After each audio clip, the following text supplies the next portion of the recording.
Okay. So, kamusta po mga ka-Streetwise? Ako po si Takero Miyamoto at welcome po sa aking munting channel. So, mga kababayan ito. So, kanina may nakita ko interview kanina ni Bato de la Rosa kay kay Karen Davila. So, ang pinag-usapan nila dito mga kababayan, yung sinabi ni Duterte na i-provoke yung mga suspect na manlaban para patayin. So, ang sabi ni Bato de la Rosa dito, ito daw po ay pananakot lang at saka saywar lang daw po ito. Sabi niya yan, 'di ba? Naalala niyo 'di ba sabi ni Digong, 'di ba? Ito prangkahan tayo, sabi ni Digong. Ito nakaganon 'yun eh. Ito prangkahan tayo. Ito talaga ang turo ko sa kanila. Sabi niya ganyan. Ang turo ko sa kanila nung ako po ay professor doon sa police, eh i-provoke ninyo na manlaban yung kriminal. Para hindi na ako mamroblema kung paano ko papakainin yan tsaka ipakulong. Sabi niya yun. Doon pa lang kasi mga kababayan, ibig sabihin nun, tinotolerate po talaga yung ganunan nung panahon ni Digong. So sabi ni Bato, hindi, saywar lang yun. Pananakot lang yun. Naniniwala ba kayo doon na pananakot lang yun? Ako hindi. Paliwanag natin kung bakit. Okay? So ngayon, ito yung sinabi ni Karen Davila kanina sa interview. Okay. Senator Ronald de la Rosa says ex-President Duterte statement encouraging suspect to fight back was part of the psychological warfare. To scare, para takutin, to scare criminals, he add that Duterte was so good at saywar at drug suspect were lining up to surrender even before he officially took office. Ayan, so may admittance na naman si Bato dito na matagal na palang ginagawa ni Digong yan. Oh. So ito yung interview niya dito. Sana wag tayong copyright. Putulin ko na lang yung yung video para hindi po tayo copyright ng ABS-CBN. Kasi malupit sa copyright ng ABS-CBN na yan eh. Putulin ko yung video para kasi delikado to eh. Ito, sige. Sino bang pulis na gago na hahabol? So iniba ko rin yung boses. Delikado kasi ABS-CBN video to eh. Mo yung kwa na bumunot ka, lumaban ka para magkabarilan tayo. Do you have time to do that? Do you have... Tama mo, bobo, di ba? bumunot ka. Nang makabarilan tayo, do you have time to do that? Siyempre, meron. Actually, hindi lang naman ganun yung instances dun eh. Di ba? Pwedeng pwedeng patayin tapos bigyan mo ng baril o nanlaban tapos ang usapan. O, di ba? So ayun po yung pangit sa sinabi ni Digong. I-encourage ninyo na manlaban. So patayin na lang natin tapos bigyan natin ng baril, i-planted natin ng baril. So tapos ang usapan, di ba? Yun lang ginamit lang ni President Duterte yung para matakot ang mga kriminal. Ayan sabi niya yan Yun lang daw ang ginawa ni Duterte para matakot ang mga kriminal. So para sa kanila yung suspect criminal na kaagad. Wala talagang walang due process sa mga hayop na to, no? Malinaw narinig nyo pananakot lang daw yun. So yung sinabi ni Digong, pananakot lang daw po yun. Oh. Do you have time to do that? Yun lang ginamit lang ni President Duterte yung para matakot ang mga kriminal. But ako, never niya ako sinabihan na hamunin mo, bigyan mo ng chance sa lumaban para mamatay. Ikaw yun. Continue pa natin. Never ako yung sinabihan niyan. Kasi alam niya, edukado ako. I am a PMA graduate. I know that. Diyos ko. Ayun nga yung problema no? So, alam nyo kung bakit sumusunod si Bato palagi kay Digong? Alam nyo kung bakit? Si Bato de la Rosa, mga kababayan, hepe lang po ng isang ng isang region. Hindi nga region, probinsya nga ata, no? Or ng isang city. 'Di ba? Hepe lang po 'yan ng Davao City. Pero eventually, mga kababayan, ang dami niyang tinalunan.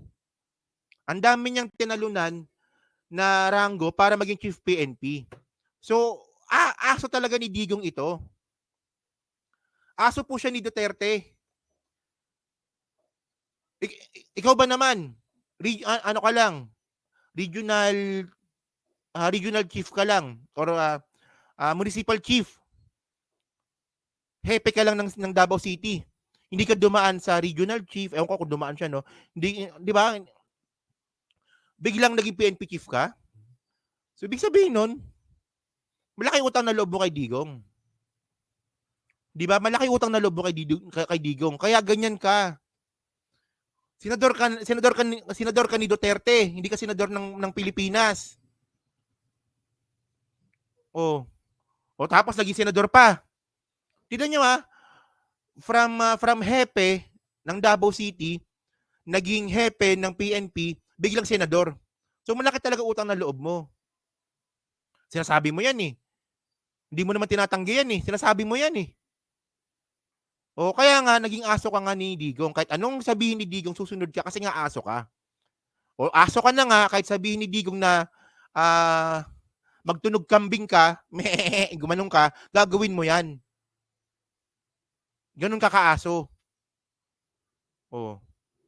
Hello, kahit hindi ako lawyer, matagal akong nag-i-enforce ng batas at hindi ko gagawin yan kung iutos siya sa akin. Kung iutos Magkita mo? Inamin mo nga meron ka ng pinatay eh. niya. Pero my God, hindi niya sinabi sa akin yan. Magaling lang siya gumamit ng mga term na yan para matakot ang kriminal. O ayan so ngayon meron kasi akong gustong i-point dito eh. Yung sinasabi niyang pananakot lang daw po ni Digong yun. Yung pananakot nga, takutin niya para, ay huwag tayong magloko-loko dito kasi mamaya, encourage tayo ng polis na lumaban, mamamatay talaga Ayan so pananakot, tapos sinasabi niya pa dito, meron pang saywar. tayo nito. Magaling sa cyber tactics niya si Pangulong Duterte. But, my God, O, di ba? dali lang. So sabi, kambing pa talaga napili mo.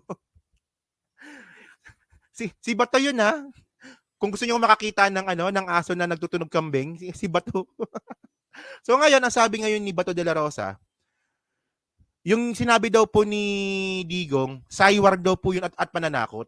So ano ba yung sinabi ni Digong? Ito yung sinabi ni Digong eh. Ito yun eh. Tignan nyo sige. Sige. Prangkahan tayo, encourage the criminals to fight. Encourage them to draw their guns. Yan, buhay yan. Ayan na sila, yan ang instruction ko. Pati yan si Kuy. Encourage, pati yan si De La Rosa. Pati pala ba to? Pati pala ikaw eh. Encourage them, lumaban. Pagka lumaban, ninyo para matapos na ang problema ko sa siyudad ko. So, hero ka, hero. Oy, Mama Mi TV, maraming salamat Mama Mi TV, no. So, okay ka na ba? So, si Mama Mi TV galing sa sakit diyan, no. So, sana okay na po kayo ngayon, no. So ngayon mga kababayan, ito yung sinasabi ni Bato na pananakot. Ito yung sinasabi ni Bato na saywar. So, ang tanong ko sa inyo, pag narinig nyo ba to, sa tingin nyo ba, pag narinig nyo itong sinabi ni Duterte, pananakot ba to? Sa tingin nyo ba, saywar lang ba to? Parang hindi po ganun ang nakita natin. Kasi mga kababayan, 2 weeks na ako maraming salamat Mama Mi TV, no? So, sana okay po kayo palagi, no? So, ngayon mga kababayan, ito, paano naman to? How many people have been killed in Rodrigo Duterte war on drugs? So, saan ka nakakita ng pananakot? Ay, sorry, hindi ko napakita. Ito pala. Diba? Yan, ito pala yon. Hindi ko nalipat. Ayan, no? Ilan daw ang namatay nung panahon daw po ni Digong? So, ito yon. So, ang point ko dito mga kababayan, paano masasabi ni Bato de la Rosa na yung sinabi ni Duterte na i-encourage yung mga suspect, para sa kanya kriminal na nga yun eh. 'Di ba? Kayo na lang ang nagilibangan ko ng mga pro. Maraming salamat po Mama Mi TV, no. Okay. So ngayon mga kababayan, yung sinasabi ni Bato de la Rosa na yun daw po ay saywar at pananakot. Paano magiging saywar at pananakot po yun kung merong namatay? Nakuha niyo yung point mga kababayan? Kasi pag tinakot mo lang yan, ibig sabihin, tinatakot mo lang dapat yan. Pag sinasabi mong saywar, dapat sinasaywar mo lang yung mga yan. Ang problema mga ka-streetwise na dokumentado noong panahon ni Duterte na merong natigok na 30,000 na tao. Dinaya pa nga ng pulis ito eh. Sabi ng pulis, 8,000 lang daw ba? 8,000, 6,000? Eh sabi naman ng UN ngayon, 30,000. So paano naging pananakot yun ba to? Eh, nasabi ko sa inyo eh. Wala ka na namang utak dito eh. Yung pangalan na ba to, imbis na pinangalan mo lang, ginawa mo pang utak. Sabi ko sa inyo, panloloko na lang itong ginagawa ng mga hayop na to eh. Di ba si Bato din na lang mismo ang gumagawa ng definition kung ano man yung sinabi ni Digong. So dito, malinaw mga kababayan, hindi po pananakot, hindi po saywar ang ginawa ni Duterte. Talagang nagpatigok siya ng tao. Kasi pag sinabi mong, ay tinatakot lang yan, edi sana hindi ganyan kadami yung namatay. Di ba? Makasagot lang po talaga mga kababayan, wala talaga eh. Makasagot lang talaga eh. Kahit palpak po yung kahit palpak po yung sinasabi, makasagot lang po talaga. Hindi saywar ang ginawa ni Duterte. Hindi pananakot ang ginawa ni Duterte.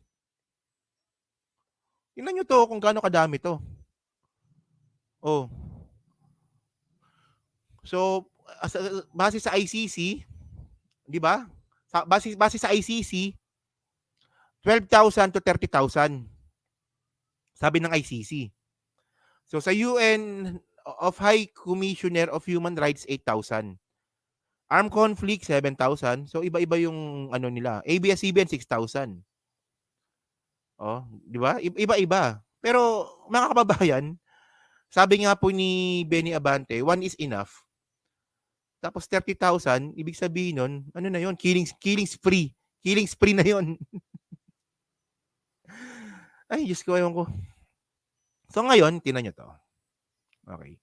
So ito pala yung survey. Ito pala yung survey. So gusto ko lang daanan tong survey nito mga kababayan kasi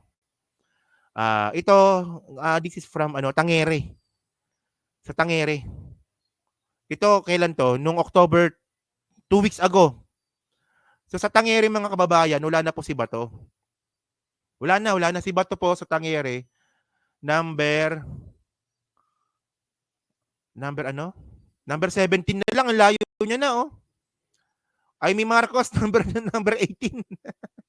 Yung idol ni Insan Mike.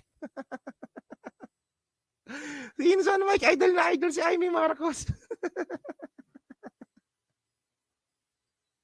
Walang yan. No?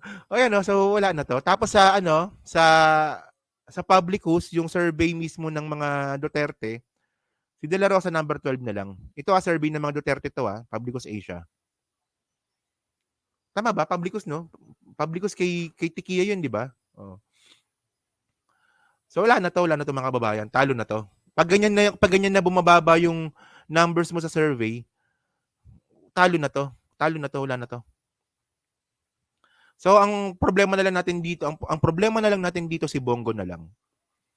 Di ba? No wonder why Takero Bato is for broke already.